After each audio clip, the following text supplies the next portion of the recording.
muy buen artículo de entrevista de José Blecher, gran psicólogo argentino, psicoanalista fallecido, que dejó una obra muy importante de todas maneras. Y después están los textos que tienen más que ver con las entrevistas que tienen que ver con el psicoanálisis de niños, dentro de lo cual ustedes tienen el trabajo de la negra Verasturi, Arminda Verasturi, que fue esposa de Pillon Rivière. Y quiero un poco hablar del sentido, el sentido que tienen las primeras entrevistas y el sentido que tiene la toma de información, o sea, de qué manera se produce, cuál es la importancia de los distintos aspectos de lo que ustedes van a estudiar.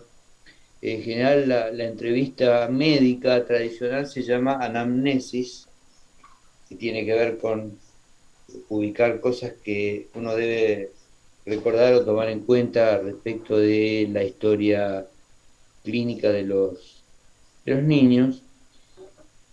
Y yo quiero que ustedes puedan captar el sentido profundo que tiene el orden en el cual nosotros eventualmente trabajamos y hacemos las preguntas que hacemos. eh,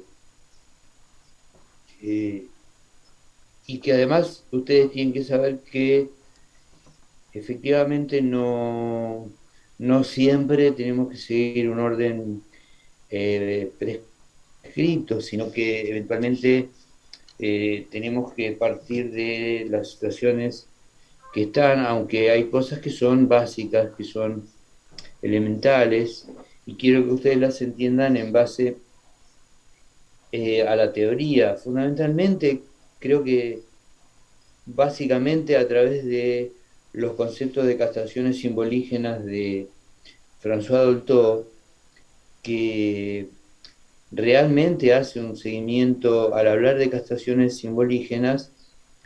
Primero habla de castraciones, lo cual nos dice que los seres humanos debemos pasar momentos verdaderamente dificultosos, o sea, tenemos que atravesar, o sea, que todo el desarrollo no puede ser comprendido sino de una manera eventualmente más o menos conflictiva, por lo cual eh, tomar en cuenta determinados detalles de esas castraciones simbolígenas, desde la primera de todas ellas, eh, que es la castración umbilical, digamos, que tiene que ver con aquello que en las primeras clases hablamos respecto de el complejo del destete en su globalidad, según lo encaraba Lacan, y que por supuesto está en absoluta coherencia con los elementos que nos da François Dolto y con muchos elementos también que nos da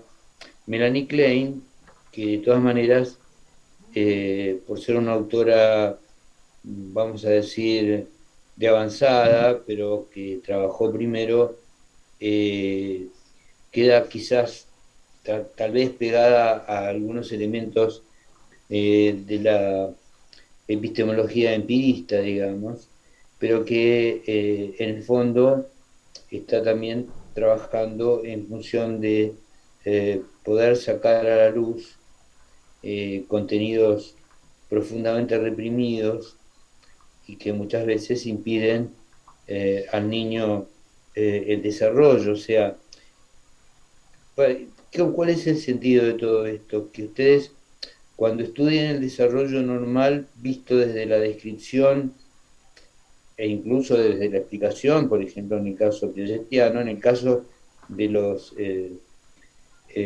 inventarios de conducta, es un trabajo importante, pero precientífico en el sentido de que es puramente descriptivo y nos va a dar una cierta orientación dentro de los parámetros de básicamente los aspectos madurativos que podemos esperar, pero no nos va a dar la riqueza de el detalle, de la sutileza de los por qué el niño sí puede y los por qué el niño no puede. Nosotros tenemos que partir de que el niño que no puede es que no puede.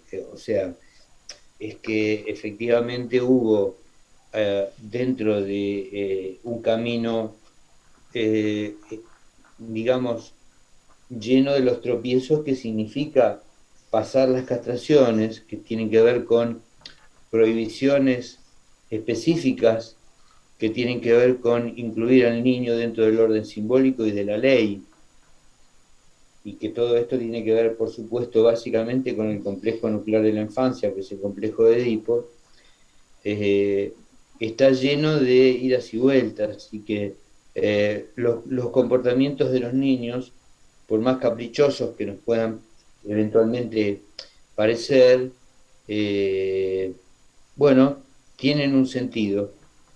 Y esos sentidos empiezan desde muy tempranamente, empiezan desde el embarazo mismo, o sea, desde la situación misma que el bebé vive y de la cual tiene que salir cuando nace, o sea, cuando es el parto. Una de las cosas interesantes que nos dice, por ejemplo, François Dolto, es muy interesante, es que el niño capta mejor los sonidos graves, por ejemplo, de la voz del papá, que el sonido de la mamá. Lo que capta fundamentalmente es la frecuencia de los latidos cardíacos, o sea, que el bebé, la música del bebé es las voces, sobre todo las voces graves que escucha, pero también los latidos cardíacos de su mamá. Una de las cosas que sucede cuando el bebé nace es que deja de escuchar eso, que además estaba, todos eso, esa música, esos ruidos, yo los llamo música, podemos llamarlo como queramos, pero estaban amortiguados por el hecho de que él está en un medio protegido por el líquido amniótico. Y que por eso es muy interesante toda la metapsicología freudiana, que realmente es retomada, eh, los verdaderos psicoanalistas han podido entender que Freud dijera que el niño lo que hace cuando en los primeros momentos de su vida es de alguna manera establecer escudos protectivos contra el mundo, contra los estímulos. Pareciera ser que, a diferencia de lo que pasa con otras especies, eh, como el ser humano nace prematurado, o sea, no nace en un estado de maduración prácticamente definitivo como sucede con otros mamíferos, eh, tiene que de algún modo establecer una especie de escudo protectivo. Tan es así que en algún momento el desarrollo de lo que podemos llamar el yo o el camino hacia el yo, eh, Freud habla de un yo del placer purificado, o sea, donde el niño expulsa, así como expulsa, puede vomitar o expulsa las heces o la orina a través de los agujeros fundamentales del cuerpo con los cuales y a través de los cuales se va a empezar a comunicarse desde el punto de vista de la necesidad, pero también desde el punto de vista de las zonas erógenas, o sea, de lo que va a constituir la erogeneidad del bebé. eh, Expulsa lo malo afuera y queda lo bueno dentro. O sea, me parece que además, si rastreamos lo que nos pasa a cada uno de nosotros, eh, bueno, por lo menos lo que me pasa a mí, yo no puedo hablar por los demás, pero es como que a veces nos cuesta incluir las cosas que nos dicen. Bueno, eso ni que hablar cuando uno va a psicoanalizarse, pero aún dentro del plano de lo familiar o de los amigos o lo que sea, a uno no le gusta escuchar las cosas de uno que a uno no le gusta escuchar. Y le encanta escuchar de uno las cosas que a uno le gusta escuchar. Este, Esto que digo, que parece una broma, realmente tiene ese anclaje en el yo del placer purificado de Freud. Pero para que esto pueda suceder, el bebé tiene que juntar suficiente fuerza, vamos a decirlo, para poder sentir que su ser no está completamente amenazado, eh, y que efectivamente eh, va a proceder desde afuera, sobre todo la mamá, a cuidar de estas situaciones para la cual algunos bebés son mucho más sensibles que otros. Por ejemplo, hay bebés que son extremadamente sensibles a los ruidos, a los sonidos, a las voces fuertes, etcétera, este, o a la información visual, etcétera. O sea que dentro de lo que ustedes van a estudiar como función materna, eh, existe esta función tan importante de proteger al bebé de todo eso. La mamá lo hace casi espontáneamente, podemos decir.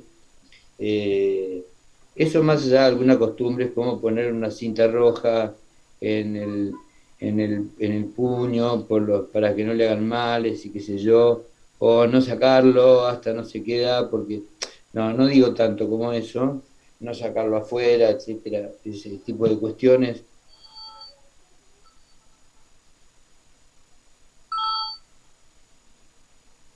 Eh, pero sí es importante entender que eh, para comprender el desarrollo tenemos que comprender que la identidad del niño y el yo y su seguridad en sí mismo, su confianza en que va a poder hacer determinadas cosas,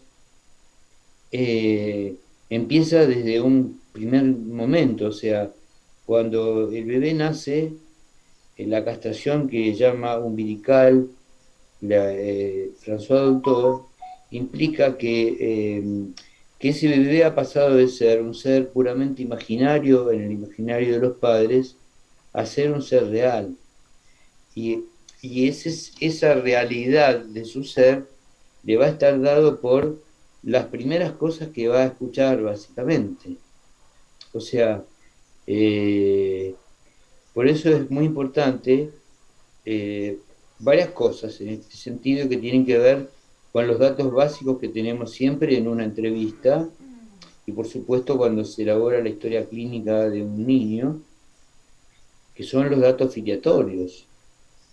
O sea, el nombre completo, el apellido, los apellidos, son sumamente fundamentales.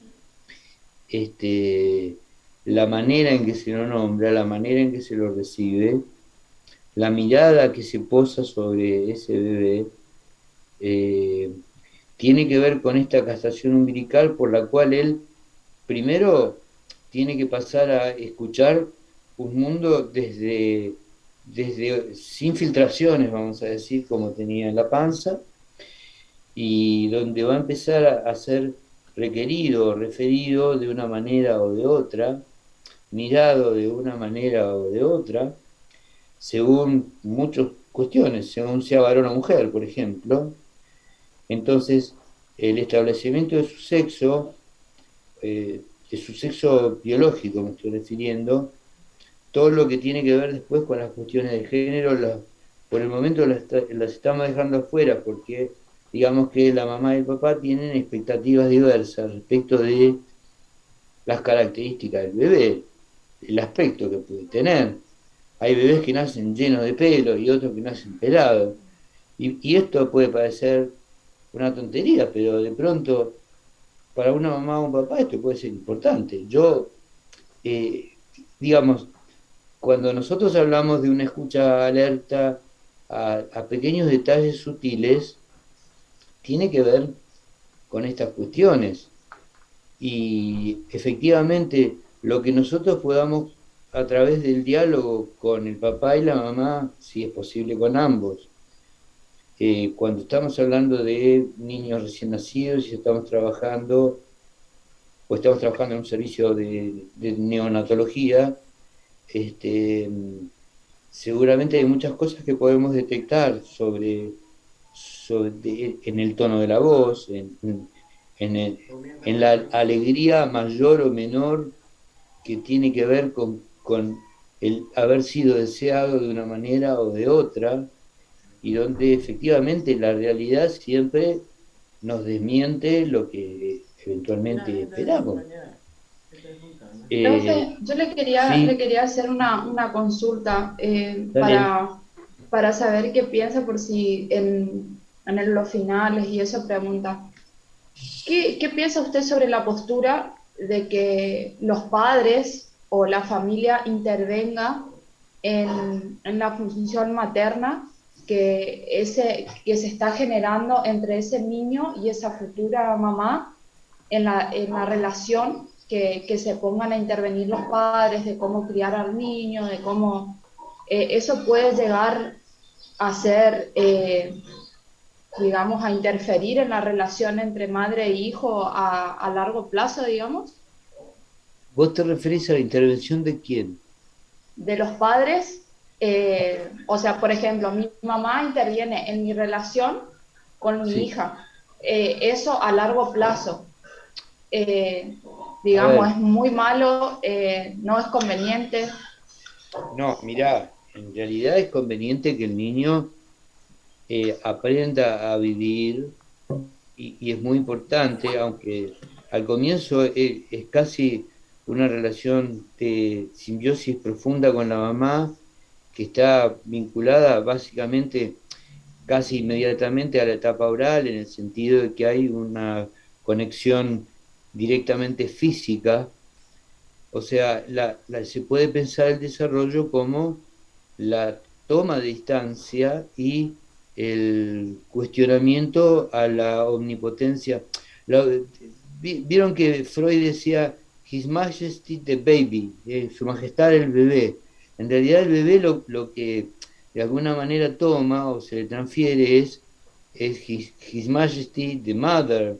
O sea, la mamá es la que está empoderada y, y eso uno lo ve en la visión de la mamá con la panza, con la satisfacción, con, con, con ese andar, no sé, muchas descripciones que uno puede decir, y esto se lo comunica al bebé, lo cual está bueno porque la mamá le transfiere al bebé, le permite al bebé, con todos los conflictos que el bebé tiene desde el punto de vista puramente fisiológico, estamos hablando, en la sensación de pertenencia y de permanencia, más que de pertenencia en el sentido de que no, todavía no está disociado desde el punto de vista psicológico. Sin embargo, desde todos los elementos, sobre todo los elementos olfativos, como en el caso ese que mencionamos la otra vez, donde ¿no? Doltor le dice al papá, llévele una prenda de la mamá y arrópela con la prenda, y ve la mamadera, y la nena que no comía, que no quería tomar nada, tomó la mamadera. ¿Por qué? Porque la continuidad existencial, que es el origen el núcleo del narcisismo originario, tiene que ver con la suma de esas sensaciones, pero también rodea al bebé de entrada. Por eso decíamos que es un descubrimiento que pareciera que el bebé puede ser más sensible a al sonido grave de las palabras del padre, por ejemplo. Eh, las personas que están a su alrededor son aquellas que van a constituirse más adelante cuando avancen las castraciones. Después de la castración oral, donde el bebé sigue todavía, por supuesto, eh, de alguna manera configurado en la relación corporal con la mamá. De todas maneras, eh, luego en la castración anal, el bebé va realmente a salir de ese puro mundo, digamos, de esa célula casi dual, imaginaria con la mamá, y va a poder ir incorporando paulatinamente las voces y las presencias de las otras personas. Es más, eh, no es raro que alrededor del bebé se junten y digan, che, mirá, tiene la nariz parecida a fulano, no, pero mirá que es como el sultano y como perengano, y bueno, y todo eso evidentemente eh, va a, va a permitir una separación, porque el gran tema del destete no es solamente que se lo destete, que se le saque la teta, ya lo decíamos la otra vez, sino todo un proceso por el cual él ha abandonado ese mundo más o menos idílico de la panza, digamos, más o menos, porque tampoco podemos tener, cuando se formó su sistema nervioso, demasiadas informaciones de qué es lo que pasa en ese sistema nervioso. De todos modos, es evidente que uno de los primeros traumas, digamos, tiene que ver con esta salida. Puede ser un trauma o no, depende de cómo se lo recibe. Y también el hecho de que ya no va a escuchar el corazón de la mamá, va a escuchar sus propios latidos cardíacos y va a tener que respirar por cuenta propia y va a tener que, o sea, el trabajo de los pulmones ocupa un lugar muy importante.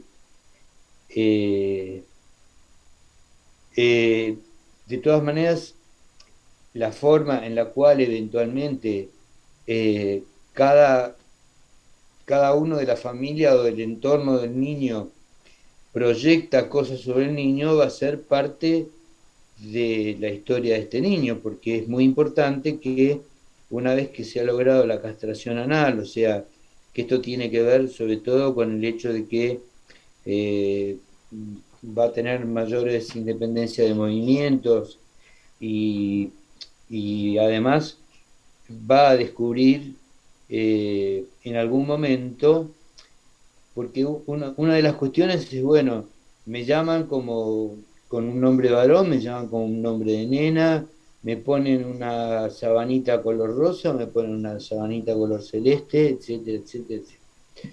Eh, en algún momento el bebé piensa, por así decirlo, el bebé proyecta una omnipotencia sobre los adultos.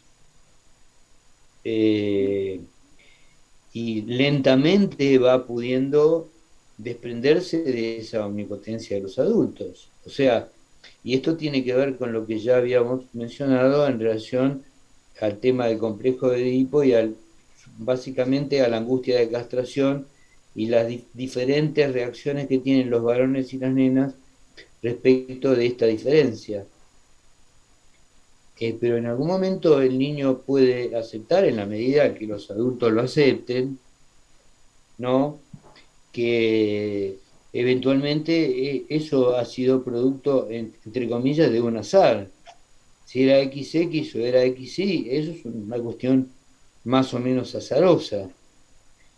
El asunto es cómo, de alguna manera, se lo recibe, y es muy interesante lo que dice Dolto, y es muy importante esto para el complejo de Edipo en general para el desarrollo del niño, que el adulto que va a ser el modelo identificatorio del niño, sobre todo el adulto del mismo sexo, digamos, eh, tenga las condiciones presente las condiciones que debe presentar para poder ser agente de esas castraciones simbolígenas. En el primer caso, y ahora les voy a leer un fragmento que me parece muy interesante, el primer caso que menciona Dolto, y a mí me parece de suma importancia, es que no es que el niño solamente vive la castración umbilical al tener que nacer, se corta el cordón y después la mamá también vive una castración porque la mamá pierde también algo. O sea, no es que el desarrollo es solo ganancia. El desarrollo es una especie de, lo podemos mencionar así, ganar y perder y ganar. Y en general esto vale bastante para cuando tengan que dar algunos pequeños consejos. Yo como psicoanalista no doy muchos consejos, no me considero autorizado, pero a veces uno puede tirar algunas ideas sobre algunas tácticas respecto de cuando un niño debe abandonar, por ejemplo, el chupete, ¿no? Que es una de las que tiene que ver con la continuación de la castración oral, eh, siempre tiene que estar el amor de por medio y tiene que haber algo a cambio. O sea, algo a cambio no quiere decir un objeto material, ¿eh? No quiere decir te cambio el chupete por un juguete. No, te cambio el chupete porque vos estás pudiendo hacer esto, y viste qué bien que te pateaste la pelota, y fíjate cómo, o sea, las palabras están acompañando para que las castraciones funcionen todas, hasta el Edipo mismo, tienen que ser hechas en su medida, como diría Perón, y armoniosamente, en el sentido de que tienen que ser en cierto momento. O sea, si nosotros le pedimos a un niño, cosa que en algunas culturas sucede, que controle los esfínteres cuando todavía la maduración, o sea, el esquema corporal, ¿se acuerdan? Esquema corporal, imagen inconsciente del cuerpo. El esquema corporal tiene que ver básicamente con los aspectos eh, psicomotores, pero no solamente, glandulares, etcétera, donde el niño ya está habilitado para ciertas habilidades. Si nosotros le pedimos a un niño que controle los esfínteres cuando efectivamente ya está en condiciones de hacerlo, está bien hacerlo. A veces el niño que utiliza las deposiciones, primero que tienen un significado diferente que el que tiene para nosotros, que puede ser un regalo, puede ser un toma y daca, puede ser distintas cosas. Pero nosotros le ofrecemos una alternativa que tiene que ver con básicamente tirar del hilo para adelante, para el desarrollo, o sea, para el avance hacia las nuevas habilidades. Y en esto del control de esfínteres tiene mucho, mucho que ver con el acceso a la palabra. O sea, muchas veces encontramos en niños que han tenido dificultades del tipo psicótico o autista que van de la mano los problemas en relación a las deposiciones con la posibilidad o no del acceso a la palabra y del acceso a la palabra desde desde su propio yo, o sea, desde el lugar en el cual el niño puede afirmarse en sus posibilidades de comunicación y de modificación del medio. Profe, Sí, dale. disculpe que le moleste, pero usted No me había molestes. utilizado Pará, usted, no me molestás, me preguntás, que es otra cosa. bueno, perfecto. Usted había dicho la palabra, espera que marqué, había dicho castración anal. ¿A qué quiso decir con eso, profe? Porque hay distintas castraciones, o sea, el niño tiene que, en el recorrido de su evolución y de su maduración y de su desarrollo, que son fenómenos que se dan simultáneamente, eh, pero que no son lo mismo. ¿Por qué? Porque la maduración tiene que ver con factores casi puramente orgánicos, aunque puede ser detenida o postergada o deformada por las condiciones del desarrollo. Y las condiciones del desarrollo tienen que ver con las maneras de que los padres, básicamente, acompañen las castraciones, o sea, las imposiciones o las obligaciones o las prohibiciones que se le hacen al niño. Si las prohibiciones que se le hacen al niño son prohibiciones que apuntan a que el niño aproveche las nuevas habilidades que desarrolló y empiece a vivir, por eso la pregunta de la compañera era importante, empiece ya de entrada a vivir en un mundo social más extenso, en la familia más extensa, y empiece a incorporar las voces que tienen que ver con los deseos y con las proyecciones y con los juicios de otras personas, entonces esas castraciones serán simbolígenas porque siempre están acompañadas de algún tipo de mención en la cual se menciona su nombre, su sexo, sus posibilidades, y entonces son simbolígenas, pero no siempre las castraciones son simbolígenas, porque en la castración simbolígena el padre o la mamá, las personas cercanas, lo empujan al niño a elementos que básicamente son de tipo placenteros, o sea, si ustedes cuando ahora estudien la evolución del juego de ejercicio en Piaget, verán que en general el niño, aun cuando tenga contratiempos en sus búsquedas de transformar la realidad o de conocer o de comprender cómo se comportan los objetos, y por supuesto, más importante todavía, cómo se comportan las personas, ni que hablar.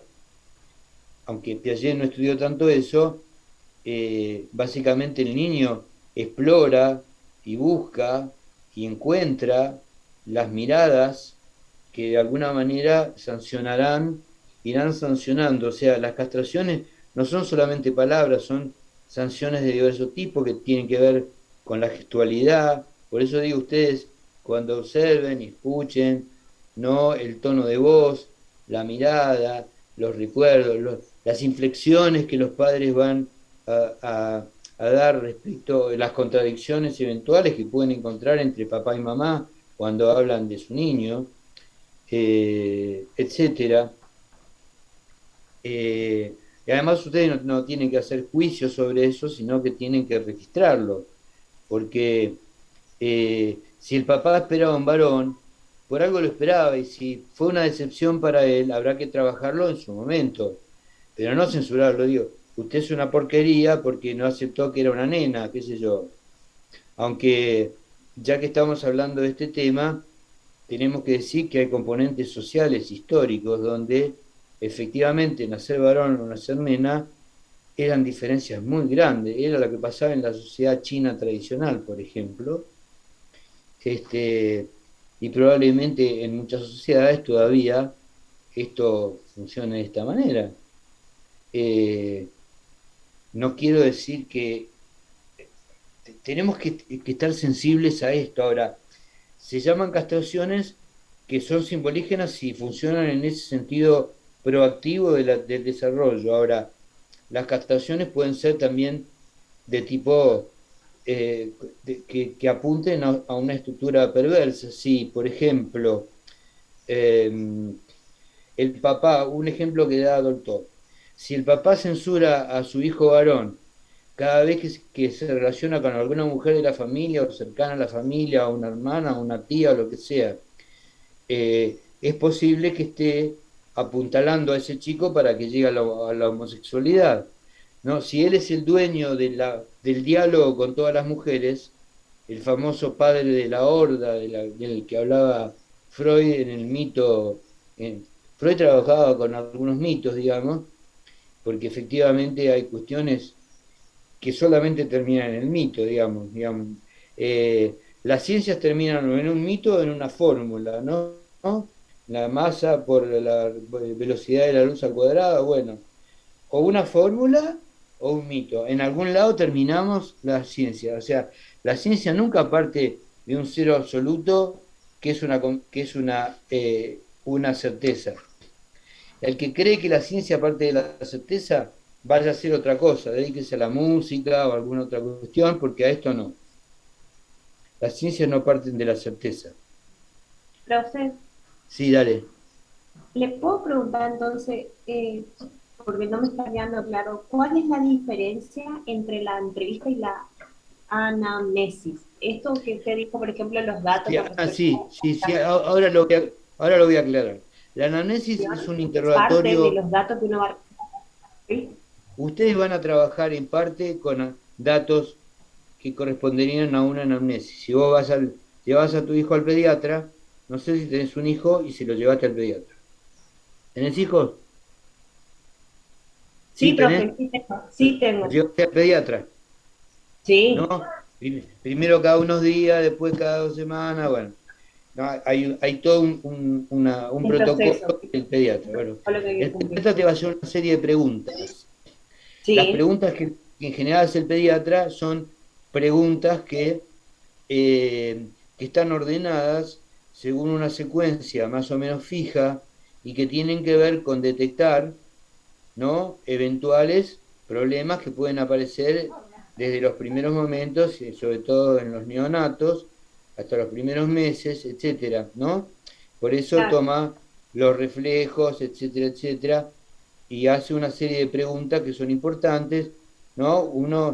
Ellos le llaman locuela al hablar y le llaman deambulación al caminar, por ejemplo. Entonces, en la anamnesis dice locuela, deambulación. El diálogo que ustedes van a tener, si están guiados básicamente por el espíritu de lo que el psicoanálisis ha descubierto, va a tomar algunas preguntas, algunas cosas hay que saberlas, o sea, la fecha de nacimiento, las circunstancias, los nombres, ¿no? Las personas que eventualmente estuvieron implicadas, o sea, hay una serie de datos que uno tiene que tenerlos, pero a veces hay datos que no surgen o que puede haber contradicciones, etcétera, y entonces nosotros, como no necesitamos la certeza, el médico necesita certezas, Claro, necesita te saber, preguntan necesita el saber si dato ese de chico, si acta, ese chico sufrió, a ver, ¿por qué hacen este examen que toman varios parámetros para ver si el pibe está bien los primeros minutos sí, cuando nace? Bueno, que ustedes ya lo mencionaron. Bueno, porque necesita saber ya mismo si puede haber algún problema de tipo de una encefalopatía. O sea, ¿por qué? Porque cuanto antes yo intervengo, más importante. Si puede haber una reacción de antígenos y anticuerpos por la sangre del papá y de la mamá, a veces ustedes vieron que a los chicos le hacen una cosa que se llama exsanguinotransfusión, o sea, le sacan toda la sangre y se la cambian. ¿Por qué es eso? Porque la reacción del bebé ante los factores de la mamá y del papá de la sangre, ¿no? Y eso se agrava eventualmente con los segundos o terceros embarazos. Entonces, el médico no puede estar esperando, tiene que tener certezas y está bien que las tenga. Para eso está el médico, para eso está el pediatra. En cambio, nosotros tenemos que ir rastreando una serie de elementos que muchas veces son inconscientes, o sea, donde es muy raro que un papá o una mamá le diga que no deseó a su hijo, porque además el discurso de las mamás que dicen yo no lo deseaba, es un discurso consciente. No quiere decir que en su fuero íntimo no deseara tener un hijo. Ustedes tienen que distinguir entre los datos o los elementos que hablan de la posición inconsciente de la paternidad y de la maternidad, de algunos elementos que decían, no, la verdad que no teníamos un mango, nos habían echado de la casa, tuve que ir a vivir a lo de mi suegro, me llevaba como el orto, etcétera. Bueno, lo que ustedes quieran. Y eso no quiere decir que no lo querían al pibe o a la nena. ¿Se entiende lo que digo? Ustedes tienen que hacer un diálogo más sutil y entonces el tipo de entrevista que nosotros proponemos en general para este trabajo es una entrevista semiabierta, o sea, que deja que discurran los silencios, que deja que discurran algunas cosas que uno dice, pero esta gente no me está hablando de algo, o sea, uno siente que hay un tema del que no se está hablando, que pueden ser una muerte, puede ser muchas cosas. Y en algún momento uno eventualmente puede introducirlo. A veces no se introduce de entrada. Yo les voy a comentar, pero primero quiero leerles algunas partes de Dolto para ver por qué yo eh, quiero hablarles de esto.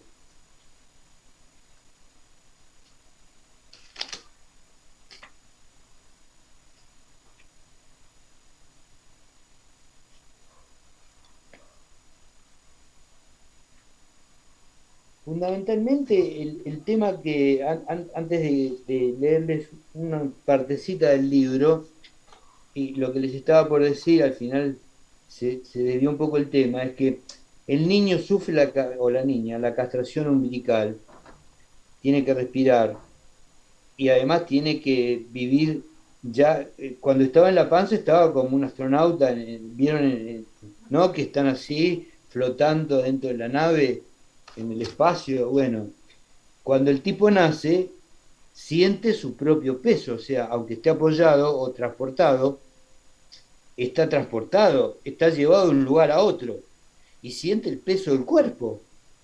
no sentía el peso del cuerpo, ¿no? Seguramente a todos en algún momento nos encantaría no sentir el peso del cuerpo y mucho menos los dolores del cuerpo. Pero bueno, el bebé empieza a sentir la pesantez propia de que tiene un cuerpo real. Pero lo importante de todo esto es que al recibir al bebé, de buen modo o de un modo no tan bueno, con una decepción o una locura terrible, de cualquier manera, los padres están llenos de obligaciones y no tienen todos los derechos. ¿Por qué? Porque lo tienen que llamar de alguna manera, le tienen que poner un nombre y lo tienen que inscribir en el registro civil.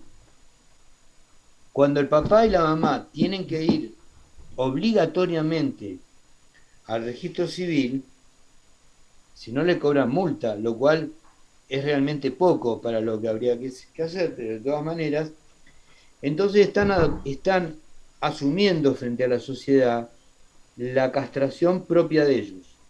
La mamá acepta la castración de perder, ¿no?, los contenidos, porque después que nace el bebé, al rato, ¿no?, se va todo lo demás, Profe, ¿no? lo que yo le iba a comentar Que es es la que placenta. Sí, dale. hace un par de años se expuso de que el niño no puede salir de la clínica o del hospital sin tener un registro. O sea, es decir, el registro civil se incorporó dentro del hospital o de las clínicas maternales donde se registra al niño bajo un número. Si bien va a estar inscripto bajo un número de documento que le pegan en la parte de arriba, ellos después tienen que ir al registro civil para tramitar lo que es el carné, digamos. Pero de la sala maternal, digamos, o del hospital Y maternal, eso, salen con un registro inscripto por el nombre del padre, de la madre, del niño, no, cuánto eso es pesó, eso es todo. correcto, eso es correcto porque tiene que haber una serie de datos, además porque se producen secuestros, ustedes saben esas Tal cosas, cual. se Sí, producen sí. secuestros y otro tipo de tropelías cuando los niños nacen, o se dan en adopciones, vamos a decirlo así, ilegales, Exacto. Sí, eventualmente medio turbias. por tratos que se pueden hacer, no sé si turbios, pero por tratos que se hacen por fuera de los circuitos legales. Esto tiene un poco que ver con que efectivamente las adopciones eh, en nuestro país han sido por amigos que han adoptado, puedo decir, suelen ser complicadas, o sea, suelen no estar a la altura de los requerimientos ni de los padres adoptantes ni de los niños. Pero esto que vos decís es importante porque esto hace a la transparencia del acto de nacimiento. Pero a lo que yo me refería es que eh, la mamá siente también una pérdida, o sea, no solo no tiene a su Tal bebé en la panza, que la cual. completaba, ¿no? Tal Sino cual, sí, sí, sí. que además ha perdido todos los contenidos que estaban, ¿no?, que tenían que ver con lo que el bebé mismo armó para poder alimentarse, que es la placenta. Bueno, todos esos desprendimientos hacen que la castración no está solo del lado del niño, está del lado de los padres. Y para que el complejo de Edipo progrese, el niño pueda avanzar hacia la exogamia, hacia el aprendizaje, hacia la liberación relativa respecto de los deseos y proyecciones de los padres también tienen que estar castrados. O sea, la condición de la castración es la castración de los padres. Así como el super yo es el super yo de los padres, que lo dice Freud, los padres también tienen que estar castrados, en el sentido de que no son los dueños del bebé. El bebé no es parte de ellos, el bebé es una creación de a dos, es una creación, una verdadera creación, es un acto de creatividad, pero es como una obra de arte, cuando el tipo la cuelga en la pared, y ya dejó de ser de él. Y si a mí se me ocurre ver una cosa que a él no le gusta que vea, yo la voy a averiguar. O sea, ya está fuera de él, ya lo creó, ya está. En el caso de un artista es una creación, vamos a decirlo, a solas o con su fantasma. En el caso de un bebé es una creación de a dos. Tiene la riqueza de las familias y de los antepasados de la mamá y del papá.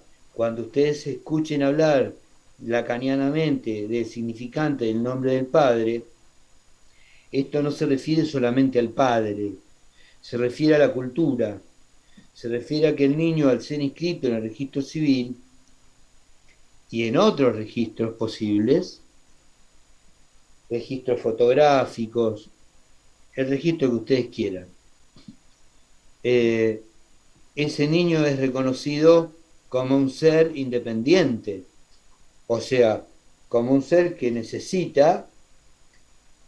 ¿Se acuerda que hablamos de dos ejes?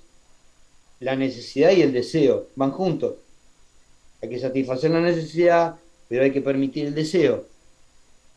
Y las dos cosas van juntas, pero en algún momento se deben desprender, porque, como dice Lacan en el escrito sobre la significación del falo, está la necesidad, la demanda y el deseo.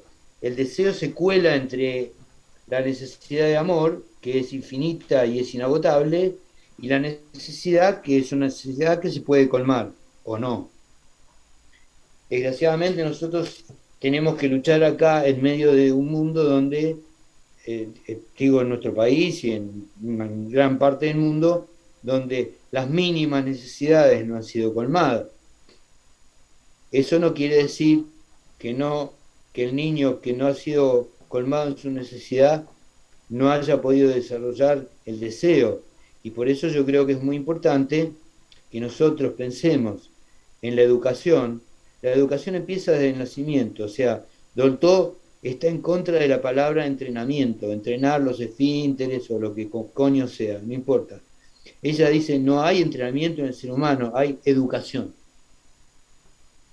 Buena, mala, la que ustedes quieran. Aún palabras negativas respecto del bebé lo van constituyendo como un ser simbólico. Es interesante que ustedes lean esto en Dolto, porque una cosa es que el niño sea abandonado a su suerte, o sea que la mamá, por ejemplo, por una severa depresión, vamos a poner un caso, no pueda transmitirle al bebé cosas, lo deje a su merced, vamos a decir, y entonces, aunque sus necesidades sean colmadas, el deseo no se va a poder desarrollar, porque el deseo del bebé es al mismo tiempo el deseo de la mamá, hasta que se van pudiendo discriminar y separar. Pero esto es un largo, largo proceso. Es un proceso que la mamá debe acompañar y debe estar feliz de que suceda además.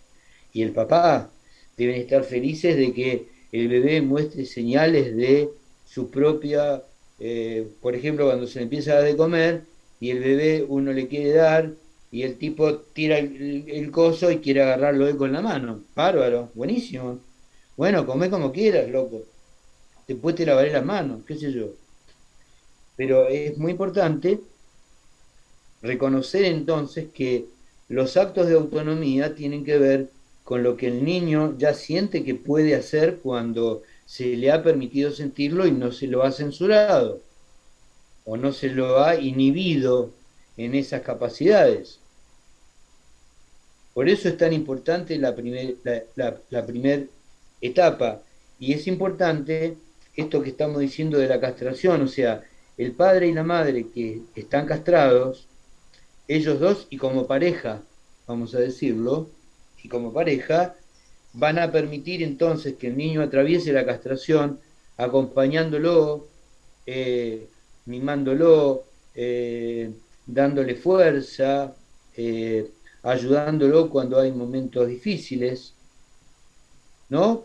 Porque abandonar una posición como la posición oral, que daba tanto placer, ese contacto con los tegumentos de la mamá, etcétera, además de la nutrición de lo que significa la leche materna en todo sentido, no es algo sencillo para el bebé. Ahora, si la mamá lo acompaña con palabras donde lo está reconociendo que le cuesta, o, o lo hace dormir y le canta y se da cuenta de que pasar de la vigilia al sueño es un momento de inestabilidad muy difícil para el ser humano.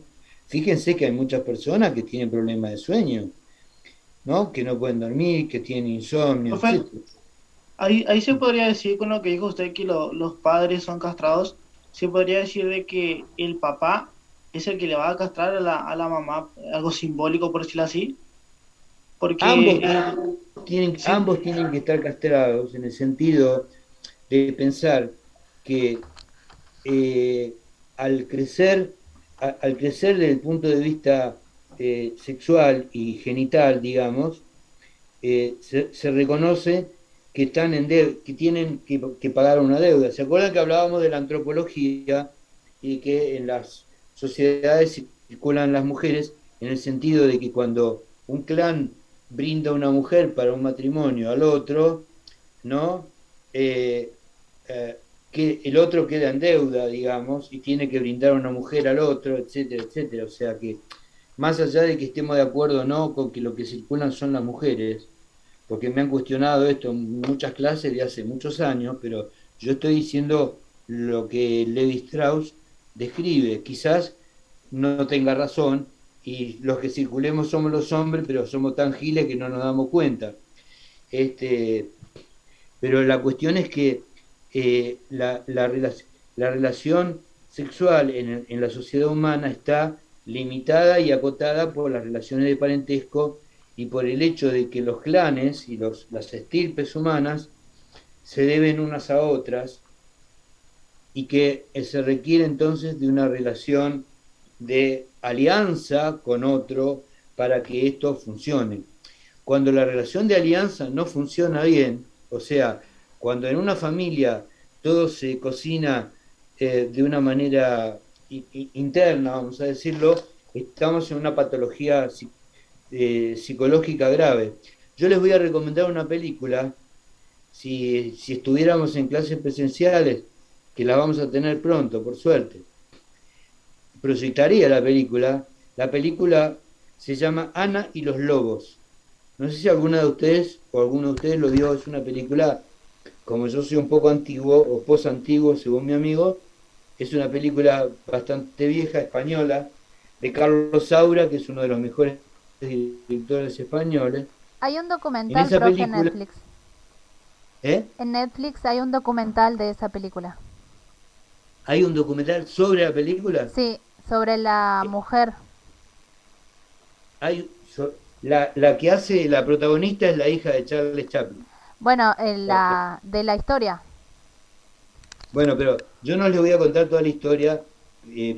La película es genial, pero ella va a un lugar a trabajar, va a una casa, que es un lugar aislado, donde hay una mamá muy anciana y hay varios hijos.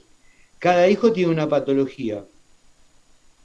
Eh, Uno es un perverso que le corta los pelos a las mujeres, otro es militar y es violento, pero cuando vemos el álbum de foto familiar, la mamá lo vestía de mujer, lo vestía de nena, y ese termina siendo un paranoico, y bueno, y hay otro, bueno, no importa, pero en esa familia, donde evidentemente el padre ha sido borrado, la figura del padre y con eso todo lo que significa el hecho de reconocer que mi hijo no es hijo de mi estirpe, es hijo de mi estirpe y de la madre, de la estirpe de la madre. Y yo tengo que reconocer a la madre. Y la madre tiene que reconocer al padre. Cuando eso es forcluido, según la teoría lacaniana, o sea, cuando hay una negación radical de la figura paterna y de la historia, que significa ese padre, aparecen todas estas patologías. Pero esto aparece de chico, por eso digo, el tipo que termina siendo el más violento y militar, ¿no? La mamá lo vestía de rosa, o sea, la mamá estaba violentando su sexo real, su sexo biológico. ¿A partir de qué? De un capricho o de una locura que tuvo en ese momento, se le ocurrió que tenía que tener una nena y tuvo un varón y bueno, y el pibe se jodió. Y después jodió a los otros, porque ¿no? Se transformó en lo que se transformó. El otro estaba en una caverna y era un fetichista, o sea, un perverso, un paranoico, o sea, esto sale de esa. Por eso se llama Ana y los lobos. La película, les aseguro que si quieren aprender psicopatología, no sé si ustedes ya no la cursaron, porque eso está en tercero o en cuarto. ¿En dónde está la patología? ¿Tercero? Estamos en primer año, profe, recién. Todavía no, profe. Todavía no. Psicopatología. ¿En qué año está? Tercero creo que era, profe. Cero, no, un cero. En tercero, Tercero. bueno. Antes de llegar a tercero, miren la película Ana y los lobos. Y van a ver que es una maravilla. No sabía que había un documental sobre la película, eso es una información que agradezco. Yo no veo Netflix, así que todavía no lo voy a ver, pero no importa. En algún momento me voy a conectar con eso. Realmente es una película extraordinaria y que muestra, digamos, un proceso donde alguien puede quedar preso de esa locura, digamos, familiar. Ahí había una locura familiar. Profe, otra serie, si por ahí no la vio nunca, Bates Motel se llama. No sé si la ha escuchado Days of, hablar. Es un Bates Motel. Hotel Bates. B larga A-T-E-S. creo que escuché hablar, pero no la vi. Es buenísima también y pasa mucho esto de lo que está, la importancia de la castración en la madre y en la familia que suceda, y en el caso de que no sucede, lo que puede también desembocar todo esto. Eso está bueno también porque después el hijo como que se va desarrollando y él se cree la madre. O sea, Ah, por ahí hay en episodios donde él se viste con ropa de mujer y todo, y él simula ser él la madre. ajá. Sí, bueno, hay unas cuantas películas donde ese tipo de personajes aparecen. Eh, y de todas maneras, yo les cuento un pequeño caso y después, en la medida que lo sigamos y si nos seguimos viendo, les cuento cómo sigue, porque yo recibí hoy una mamá con un niño pequeño que está en primer grado.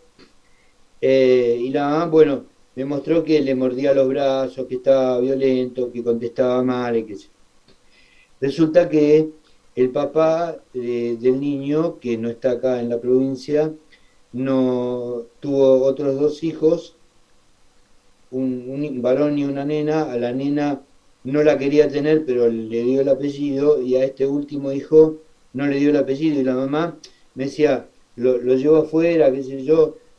O sea, nunca había hablado con todas las palabras de esto que había pasado, entonces yo le dije que el niño de una manera u otra inconscientemente sabe la verdad, y que entonces podíamos hablar enfrente de él de lo que había pasado, y como esta señora me contó que cuando ella le dijo que le iba a hacer un juicio por la filiación, eh, el padre les pasa dinero, es policía, es de la Policía Federal, y ella le dijo que le iba a hacer un juicio para que le reconozca, o sea, el niño tiene que tener el apellido del padre y de la madre ahora, ¿no? En Paraguay eso es hace muchos años, pero nosotros recién ahora estamos incorporando el apellido de la madre, y el tipo amenazó que iba a renunciar a la policía si ella le hacía el juicio. Yo, que he tenido varios casos de personas, de tipos que para no pagar la cuota alimentaria han renunciado, pero a otro tipo de trabajo, le dije que me parecía bastante difícil y que de todas maneras era muy importante que el niño supiera que había nacido de un papá y de una mamá, aunque el papá le habla, por ahí lo saludó en el cumpleaños, un poco instigado por la madre, eh, debe portar el apellido del padre. Después hay otros casos donde, como en otro caso que no sé si les conté, de una mujer que fue abusada por el padrastro, se sacó el apellido del padrastro. O sea, son derechos que son fundamentales y el niño, no sé cuánto de la violencia que tiene ahora pueda tener que ver con esto, pero en todo caso es importante que la mamá sea la defensora natural del derecho del niño a portar el apellido del padre y de la madre. Entonces, bueno, le dije que vaya a la Secretaría de la Mujer o que averigüe esto en los lugares que corresponde y que no importa que lo que el tipo diga que va a renunciar, el problema es que ella no puede no contar con el dinero que el padre le está mandando. O sea, muchas veces aparecen en este tipo de cosas, primero cosas difíciles de entender, como ser eh, por qué una persona rechazaría el nacimiento de un hijo. Si tuvo otro, no sabemos. Si yo tuviera la posibilidad de acceder, no creo que el padre venga desde otra provincia a hablar conmigo precisamente de esto cuando ni siquiera quiso reconocer al hijo, pero si la mamá hace esto, va a demostrarle a su hijo que está defendiendo su derecho, que es el derecho de todo ser humano, de saber que es hijo de una madre y un padre, aunque sea a través de probeta, de inseminaciones artificiales, madres sustitutos, vientres alquilados, pero siempre es el acto creativo de dos, espermatozoide, óvulo. No, eso es así nomás. Y el niño tiene derecho a saber. Primero. Profe, Vamos a le hago ver. una, Sí, una consulta a dale. lo que usted está diciendo.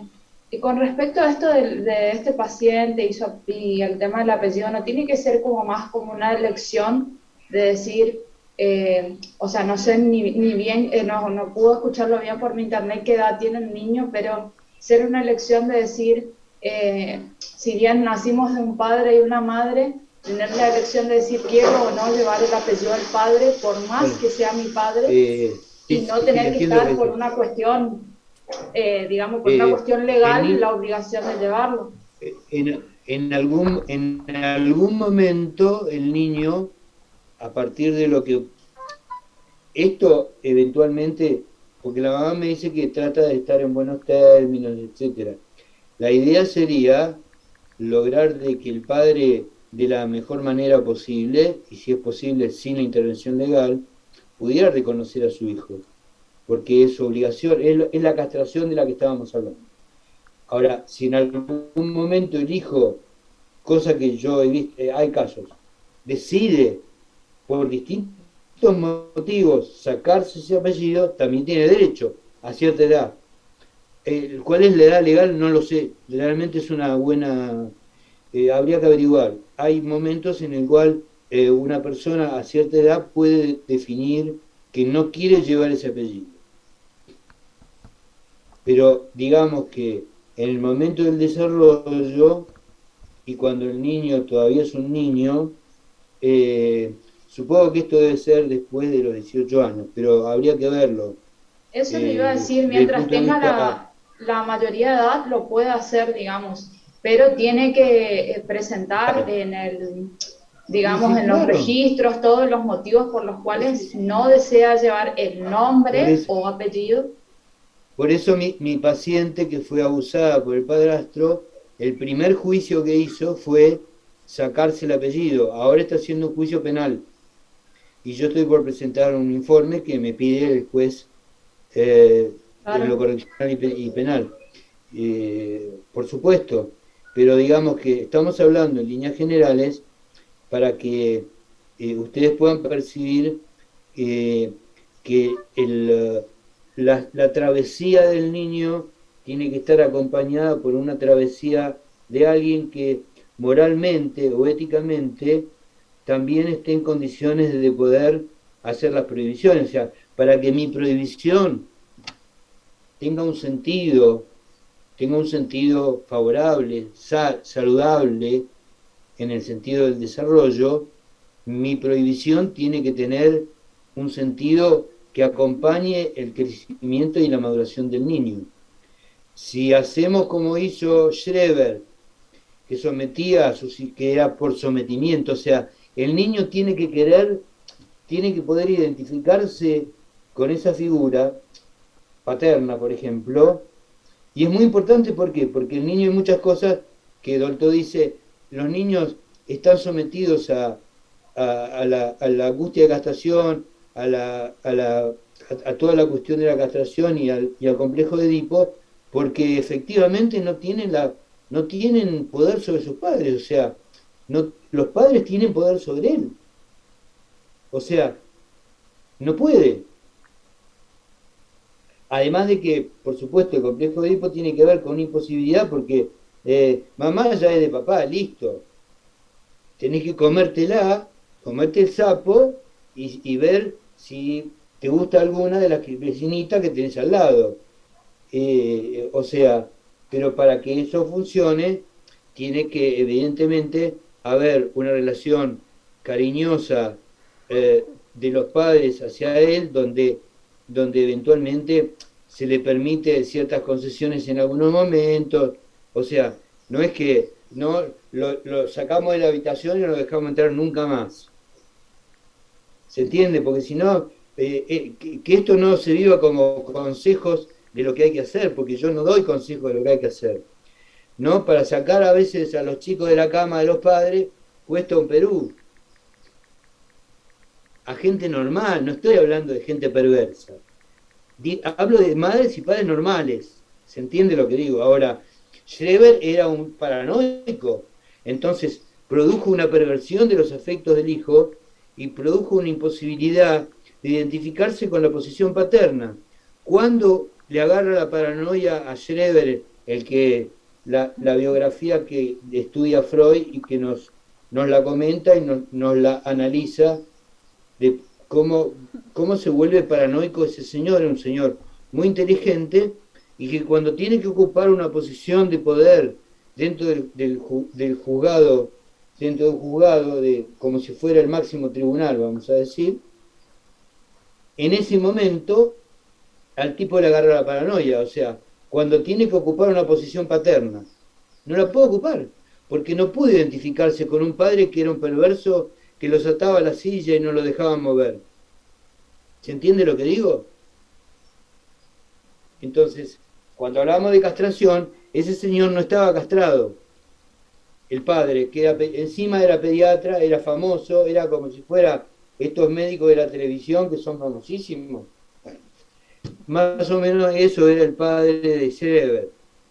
Entonces, a Schreber le cupó desarrollar una paranoia, básicamente donde las figuras persecutorias eran Flechig, eran los médicos que lo atendían, básicamente, y después desarrolló todo un delirio que no se los voy a contar, pero en ese delirio intentó dar un sentido a todo lo que le había pasado en esa infancia loca. O sea, el delirio del psicótico tiene un valor, tiene un sentido, que es ver cuál es el sentido de su existencia, ni más ni menos. Les voy a leer, bueno, de este caso lo que yo les quiero decir es que yo hoy no hice una entrevista en profundidad, no hablé de la historia, no hablé de muchas cosas. Le dije al nene, ¿tu mamá te da de comer? Sí. ¿Te viste? Sí. ¿Te manda a la escuela? Sí. ¿Te compra cosas? Sí. Bueno, así como tu mamá hace todo eso por vos, vos tenés que respetar a tu mamá, no tenés que gritarle y no tenés que morderla. Y espero que la próxima vez, cuando vos te enojás, me cuentes a mí porque te enojás y entonces vamos a hablar. Las cosas se solucionan hablando. Eso es toda la intervención que hice hoy. No hice más que, y le dije a la madre que vaya a hacer el trámite. Después veremos cómo fue que se desarrolló esto y cuánto de la violencia que este niño eventualmente tiene que ver con una situación que no estaba del todo clara o con otras cosas. Ya vamos a ver. De todas maneras, ¿por qué yo no podía hacer esa intervención? Si el padre no puede hacer esa intervención, el terapeuta hace una intervención que tiene que ver con la función paterna. ¿Qué le tendría que decir el padre? ¿Cómo vas a morder a tu mamá? Justo le estaba por preguntar por eso. En ese caso, él lo estaría por considerar a usted como la función paterna, ¿no? De que este señor me está haciendo pensar que tengo que morder a mamá, por ejemplo, porque no tiene un agente, en este caso el padre, que está cumpliendo la función paterna. Yo lo que le dije es que él va a hablar conmigo, va a venir a hablar conmigo para ver qué le pasa, por qué se enoja. Claro, a eso me refiero. Puede ser que este niño lo torne a usted como que está cumpliendo la función paterna. Hasta ahora soy un desconocido, le puse el puño, le toqué la cabeza, lo traté con cierta dureza y con cierto cariño, vamos a decirlo así, un poquito de cada cosa, y vamos a ver qué pasa.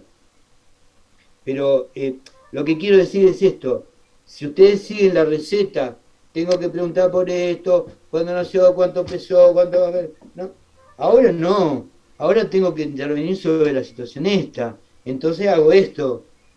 Después veré qué le pregunto, cuánto, etcétera, en la medida en que haga falta, pero la intervención ya está, el primer día. No es que esté el diagnóstico que lleva tanto tiempo, la terapia que lleva tanto tiempo, y después lo doy de alta y aplauso para todos. No. Las intervenciones son siempre. Tienen que ser cautelosas y tienen que ser a medida de un niño de 6 años. Se supone que ya ese tipo de agresiones que tienen que ver con una socialización que entre los 6 y 9 años se tiene que ir despejando las cuestiones del complejo de castración y del complejo de Edipo, y acá hay una regresión a una situación oral canibalística, vamos a decirlo así, o violenta, que no se espera en un niño de 6 años. ¿Qué le dije? Si peleas con un compañerito, ¿tenés amigos? Sí, tengo uno, pero está enfermo, qué sé yo. ¿Lo vas a ir a morder? ¿Te vas a sacar de la escuela? Le digo. Principio de realidad. También. Principio de realidad. Yo te voy a tratar a vos como un niño, como una persona inteligente, como una persona... Yo eso le dije. Te voy a tratar como una persona inteligente. Eso le dije. Y eso hay que o decirlo o hacerlo con todos los niños. No es que no, voy a esperar a ver que entienda, a ver si mamó tanto y cuántos meses y qué sé yo. Por supuesto puedo preguntar eso y probablemente pregunte algunas cosas, pero mientras tanto, y no es una actuación pedagógica,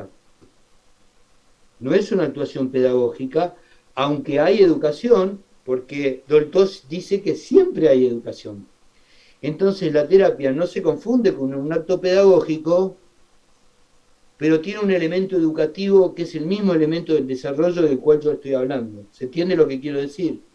No es que yo voy a ser el maestro, no voy a ser el sustituto del padre, porque lo que voy a tratar es que pueda comunicarse con el padre y que el padre pueda comunicarse con él. O sea, mi función es, en lo posible, que se restablezca la función paterna con los padres biológicos o adoptivos, en otro caso adoptivos, en la medida de lo posible. Tendría que ver si yo puedo llegar a comunicarme, o el padre me puede llamar por teléfono la próxima vez. Vamos a ver qué es lo que sucede, pero de todas maneras, por supuesto esto sería mucho mejor que empezar por el lado de la justicia, pero la madre está siendo sometida a un chantaje. No es justo. Ahí no hay justicia. Ahí hay debilidad por el lado de la mujer, hay un problema de género y hay una injusticia que se está cometiendo a través de un chantaje, porque en general el que aporta el dinero a la familia, no, bueno, esto era antes, es el hombre, pero esto ya no es tan así como era antes, pero muchas veces efectivamente, yo he escuchado casos de mujeres que dijeron, para no pagar la cuota de alimento, el tipo se fue a Paraguay. Y bueno, se fue a Paraguay. Pero si ella cumplió defendiendo los derechos del niño, si la policía lo persigue en Paraguay, no sé, porque además ahora el pago de alimentos tiene que ver con un principio solidario con la familia del padre o de la madre. O sea que la familia del padre también es solidariamente obligada a cumplir con esta obligación. Pero digo, ¿qué quiero decir? Que en todo momento hay que valorizar y revalorizar y tratar de que los elementos violentos, por supuesto, podría ser un caso mucho más grave todavía. Pienso que no es un caso de extrema gravedad, pero vamos a ver cómo evoluciona. Les quiero leer lo que dice Dolto, porque uno piensa que, más allá de que Freud, cuando otro psicoanalista habló del trauma del nacimiento, relativizó este momento, como Freud trabajaba con adultos y solamente podía recuperar, después vamos a leer la historia del hombre de los lobos, pero Freud podía recuperar la palabra de los adultos de una manera indirecta, vamos a decir, y en general no preguntaba a los parientes cuál había sido la historia, salvo en algunos casos excepcionales donde él primaba su lugar de investigador a su lugar de psicoanalista.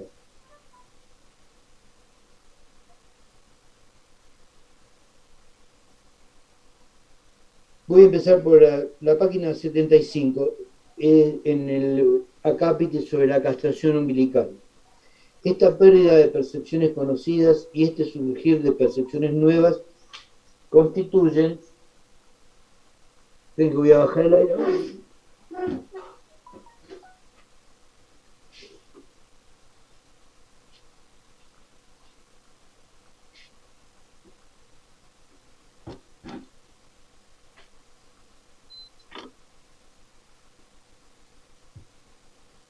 Lo que se va a llamar el trauma del nacimiento, que es una mutación inicial de nuestra vida y que sella con un estilo de angustia más o menos memorizado para cada feto que arriba a la vida aérea su primera sensación liminal de asfixia, ligada al finiquito del elemento acuático caliente y al surgimiento en el mundo aéreo del peso. Así pues, modificaciones cataclísmicas marcan nuestro nacimiento, nuestra primera partición mutante, por la cual dejamos una parte importante de lo que constituía in útero nuestro propio organismo. Envolturas amnióticas, placenta, cordón umbilical. Todo eso era parte del bebé.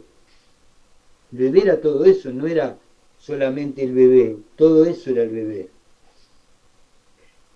Parte gracias a lo cual hemos podido ser viables por un espacio diferente que al acogernos nos imposibilita para siempre el retorno al espacio precedente. Cuando Lacan hablaba del complejo, ¿no?, del destete, habla de esto, para siempre, al modo de vivir y de gozar que en él habíamos conocido. Había una manera de gozar. En lugar de la sangre placentaria que alimentaba pasivamente la vida simbiótica del feto en el organismo materno, la vida carnal se incorpora, podríamos decir, al aire, nuevo elemento común a todas las criaturas terrestres, y cuyo flujo y reflujo responden al fuelle pulmonar. Con este fuelle aparece la modificación del ritmo pulsátil cardíaco, que ahora no es pendular, sino obediente a un ritmo, como lo era en la vida fetal el corazón del ritmo ondulatorio de la madre. Sí, el niño recién nacido ha perdido al nacer la audición de su propio ritmo cardíaco tal como él lo conocía. Aparece también la sensación de la masa del cuerpo, sometida a la pesantez, y de las modalidades de manipulación de aquellos objetos por las manos que la recogen, y el plano de la cama o el cuerpo de la madre sobre el cual el niño reposa. La luz deslumbra su retina, el olor de la madre llena su cabum, las voces del equipo asistente y los ruidos se dejan oír con claridad, mientras que hasta entonces las sonoridades del mundo solo eran percibidas a través de aquella pared de agua y de carne sobre aquel fondo donde el ritmo pendular rápido del corazón fetal se cruzaba con el ritmo, 2 tiempos y medio más lento del corazón materno, o sea, escuchaba dos corazones.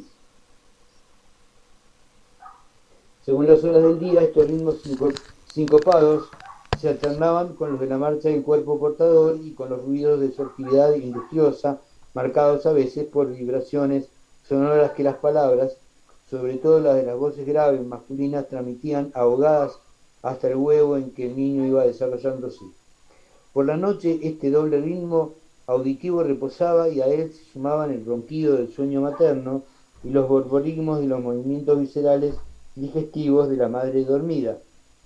Así pues, bruscamente, brutalmente, el niño descubre percepciones de las que hasta entonces no tenía noción: luz, olores, sensaciones táctiles, sensaciones de presión y de peso, y los sonidos fuertes y nítidos que hasta ahora solo había percibido sordamente.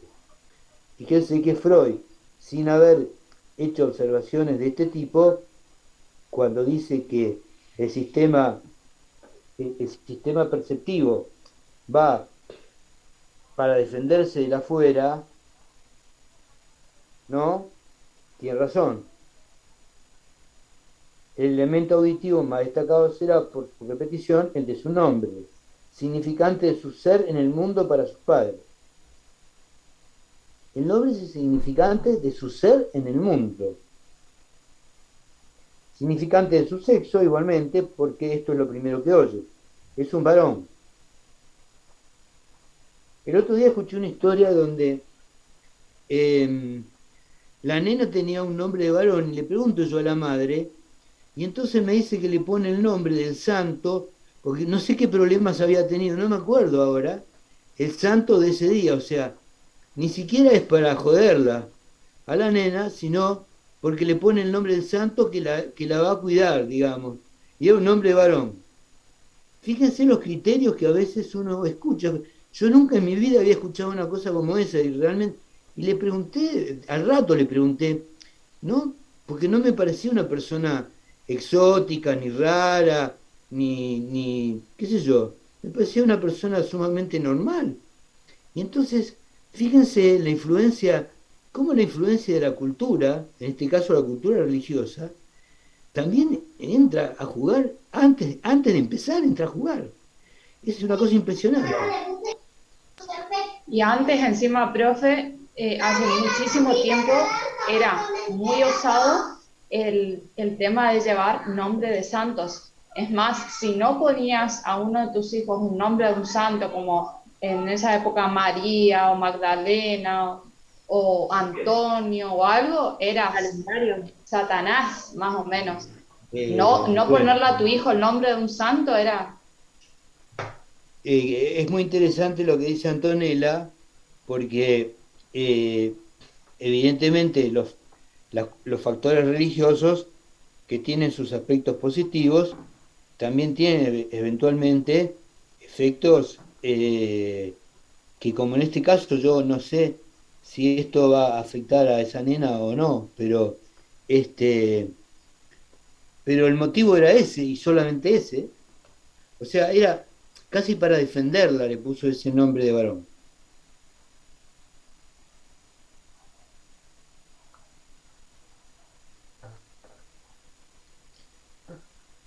Es un varón, dice, es una niña. Y las palabras que acto seguido brotaron de los asistentes y las voces de los familiares que lo reciben, las voces que se acercan, las voces que se alejan y perpetuamente oídos, los fonemas de las palabras varón o niña, acompañados del nombre con el que los padres lo significan desde ahora.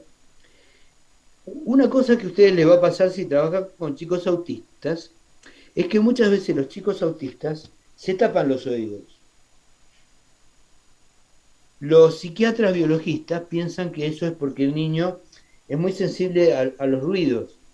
en realidad mi hipótesis, después de haber trabajado unos cuantos años con chicos autistas, es que hay cosas que los chicos autistas no quieren escuchar.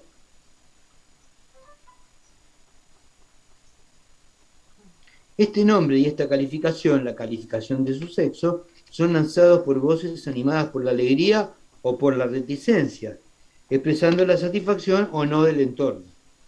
Y cada día descubrimos hasta qué punto los lactantes conservan engramadas como cintas magnéticas en algún punto de su córtex.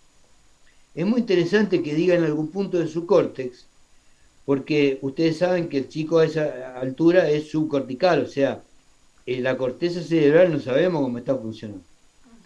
Pero habla de su córtex, o sea que está diciendo algo muy osado desde el punto de vista neurológico, y yo no lo puedo discutir porque mis conocimientos de eso son bastante insuficientes.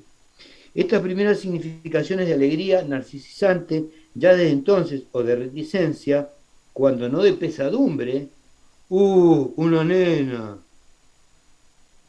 y de angustia para ellos, desnarcisizante, ya desde entonces. O sea, el narcisismo empieza acá, empieza a través del otro. No es que el narcisismo es yo solito, no, empieza cuando escucho que me reciben contento o que me reciben descontento. Mirá el pibe este, mirá qué oscurito que es. ¿Ves? Tenés la culpa vos porque tu tataratío era, ¿no? Era un morocho brasileño, qué sé yo, no sé. Un poco de broma para matizar, porque después uno encuentra cosas terribles. Esos Así chistes pues, así, esos chistes también así, no, digo que por ahí a veces me ha pasado de estar en reuniones y qué sé yo, y le hacen chistes así como que, che, qué negrito te salió, y ponerle esas cosas, y tipo, y está el niño por ahí, a veces andando por ahí, y el niño como que se queda mirando esa situación como que me estás tratando de negro, o algo que no me quede. Y es como que, o sea, si bien parece un chiste, después el niño lo hace receptor de otra forma, digamos, ¿no? si, Cómo tiene un doble significante eso. si el niño dice me estás tratando de negro, ese pibe es sano. Ahora, el problema es que a veces al niño le queda la pregunta dentro, ¿no? Le queda dentro, ¿y esto qué querrá decir, no? Porque, digamos, y en muchas También, sociedades, en realidad la paternidad Me biológica gusta eso. queda relativamente oculta, digamos, y muchas veces hay situaciones familiares de pasajes de no una hermana que cría al hijo de la otra hermana, y hay muchas historias como estas, y entonces el niño se hace preguntas que muchas veces el adulto no contesta. Por eso la verdad, digamos, la verdad de los secretos familiares que aparecen ahí deben ser luego incorporados en nuestro trabajo sin ninguna clase de duda. Pero además, el niño va incorporando a través del lenguaje todo el tiempo valoraciones, o sea, el narcisismo tiene que ver con lo valorado, básicamente. Así pues, es el lenguaje el que simboliza la castración del nacimiento que llamamos castración umbilical. Este lenguaje golpeará repetitivamente el oído del bebé, como el efecto de su ser en el impacto emocional de sus padres. O sea, el niño, aún no habiéndose desprendido del todo y no tener un yo separado, ve que es causa, ¿no? Es causa. El objeto A, dice Lacan, es causa de deseo. El objeto A para Lacan es el sonido en la palabra es uno de los objetos A. Lo que Lacan inventó como objeto A es esto, es causa de deseo. Y acá, esto que está diciendo Dolto está en total consonancia con esta idea de que el objeto A es causa de deseo. En realidad, el color puede ser más gris, más negro, más rojo, más amarillo, más violeta, no importa. En sí mismo no tiene ningún valor. La capacidad intelectual medida por los test de un pibe no tiene en sí misma ningún valor. El valor se lo da la sociedad. Si la sociedad apunta a que menos de cierto cociente no vas a poder hacer tal cosa, tal otra, lo va a criar de esa manera y probablemente no va a poder hacer tal cosa, tal.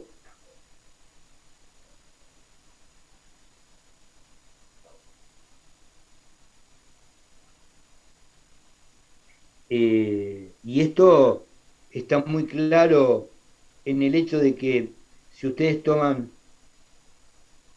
el caso de la más vieja presa política que tenemos en nuestro sistema, que cambió la vida de millones de niños y adultos en la provincia de Jujuy, es maltratada no solamente porque hizo lo que los políticos de los partidos tradicionales no hacían, tanto el radicalismo como el peronismo, sino porque es india y es morocha. No se bancan nada de eso. Hay un odio que va mucho más allá de el hecho de lo que dijo el gobernador de Jujuy, que si estaba libre él no iba a poder gobernar. Porque si no iba a poder gobernar es porque es un impotente o una persona que no sabe.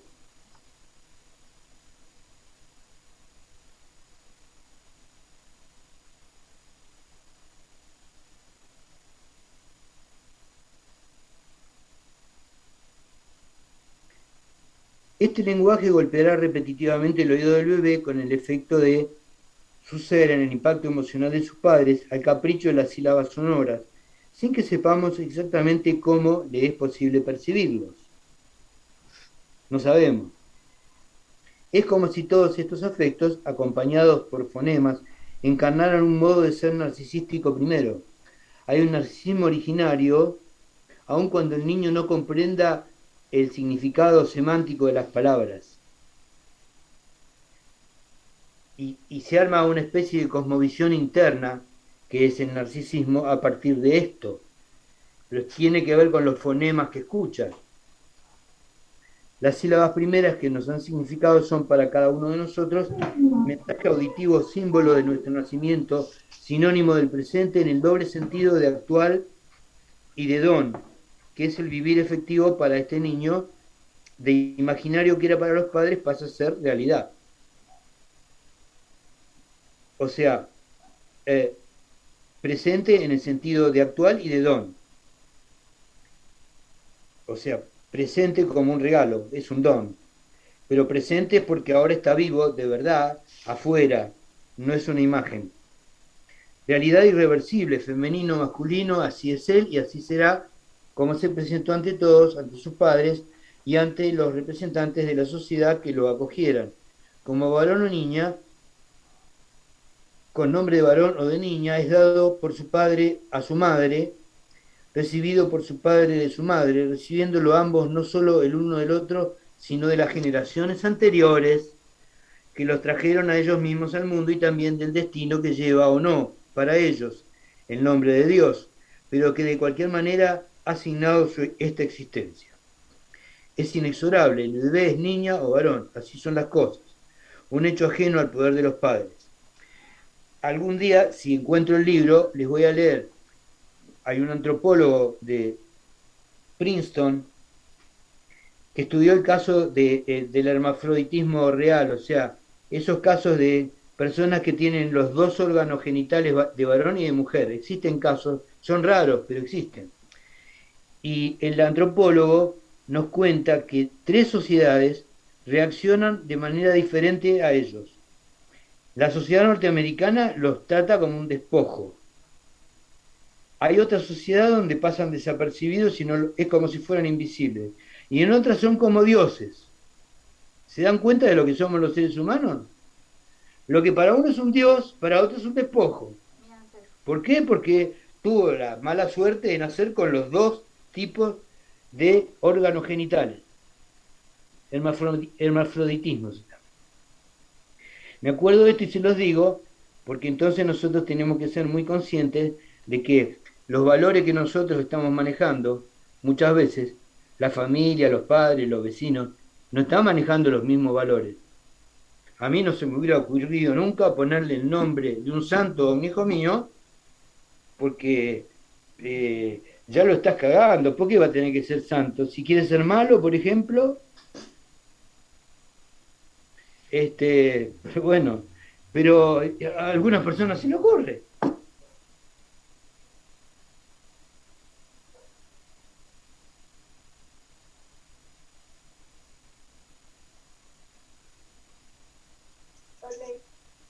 Con lo cual, en este asunto también estos, o sea, los padres, sufren una castración. La castración de ellos es la inscripción del niño en el registro civil que signa su estatuto de ciudadano.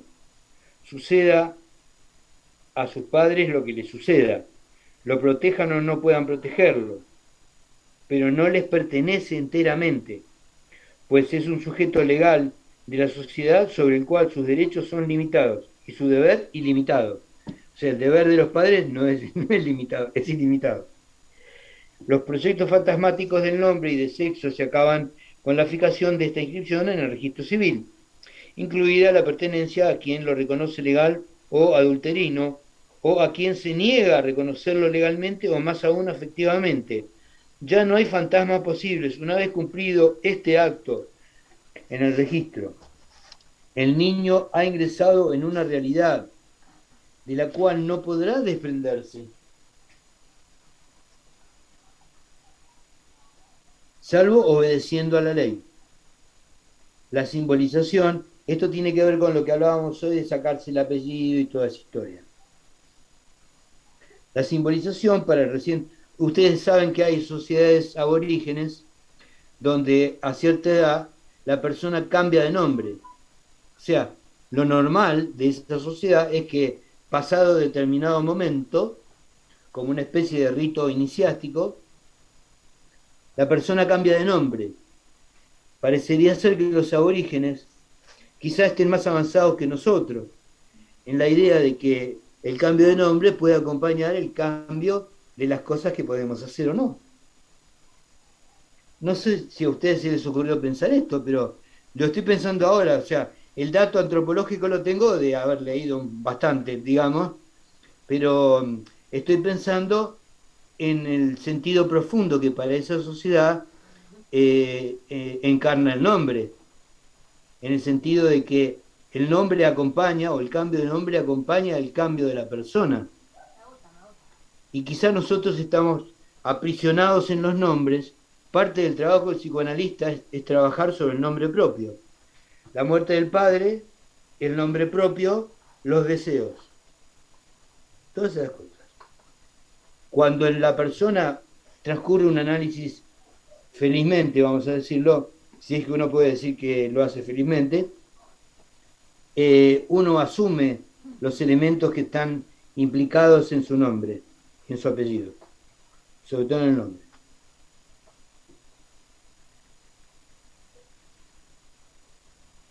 La simbolización para el recién nacido, tanto como para sus padres, de esta castración del feto y con él de los padres, con el nacimiento y la inscripción en el registro civil, es su adopción plena y entera, afectiva y social, o su adopción reticente, significada por la manera en que sus genitores han decidido inscribirlo. Esta escritura, cuya huella es dejada en el registro civil, unida a un patronímico, le procura para toda la vida el significante mayor de su ser en el mundo, aquel que su cuerpo llevará consigo hasta la muerte. En nuestra sociedad, en algunas sociedades aborígenes, es distinto.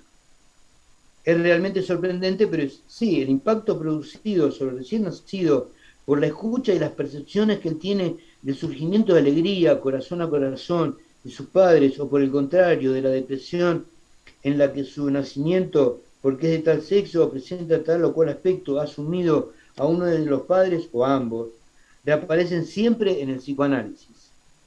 Sea lo que fuere esta simbolización de la castración umbilical, ahora tenemos las pruebas formales de que puede procurar al niño una potencia simbólica más o menos grande, según la manera en que la madre ha vivido en el plano fisiológico su alumbramiento, es decir, la expulsión de la placenta una media hora después de nacer el niño, y en que la pareja conjunta del padre y la madre ha vivido la promesa, cumplida a sus ojos por la realidad, en lo concerniente a sus fantasmas de genitud fecunda y viable en el bebé, niña o varón.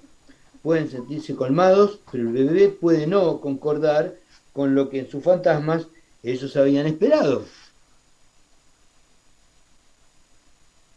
En uno de los casos que cuenta en el libro Psicoanálisis del Autismo, que ustedes tienen que leer, perdón por mi exceso profesoral, que ustedes deberían leer el capítulo 4 y 5, en el libro Psicoanálisis del Autismo, hay un capítulo donde el niño ocupa el lugar de un monstruo marino, o sea, es un monstruo marino, nació bebé, pero en la fantasía, en los problemas que su mamá arrastraba, básicamente en este caso, es un monstruo marino.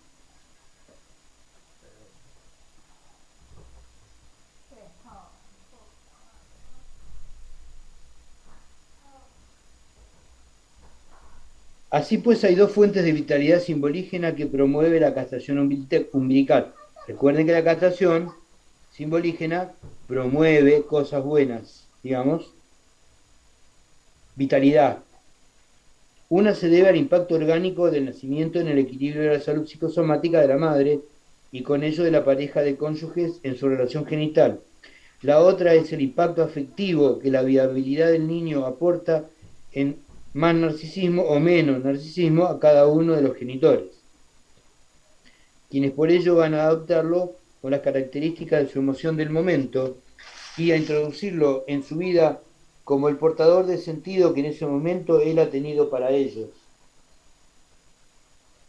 Estas dos fuentes de potencia simbolígena resultantes de la castración umbilical del niño y de la castración imaginaria de los padres son bien visibles cuando una u otra de ellas ha sido agotada en el momento del nacimiento.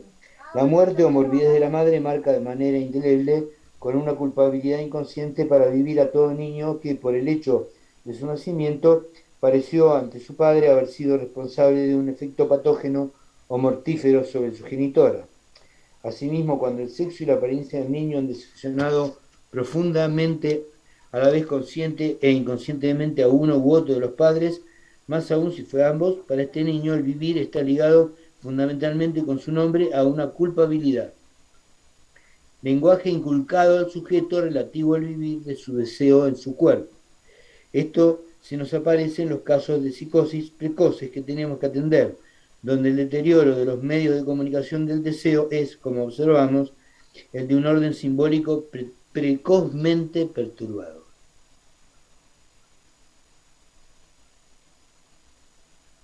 Contrariamente a lo que se podría pensar, no es el hecho de la muerte o la hemorragia postnatal de la madre, por ejemplo, el que habiendo producido un impacto indeleble sobre la organicidad del niño ha provocado el estado psicótico, porque el hecho es lo que se pudo constatar en el plano de la realidad, y lo que el tratamiento psicoanalítico prueba es que fue el elemento psicógeno el que actuó sobre la prohibición de desarrollarse. El análisis de este nacimiento y la reviviscencia de este trance con palabras justas dichas tanto por los padres como por el niño dentro del análisis son precisamente lo que lo libera definitivamente de las redes que lo retenían en la prohibición de vivir por su propia cuenta. Si uno quisiera dar una definición del desarrollo es llegar a vivir por su propia cuenta. Bueno, vamos a hacer un pequeño intervalo de unos minutos y retornamos dentro de un ratito. Bueno, profe, no hay Bueno, problema. profe. Bueno, profe. Sí, profe.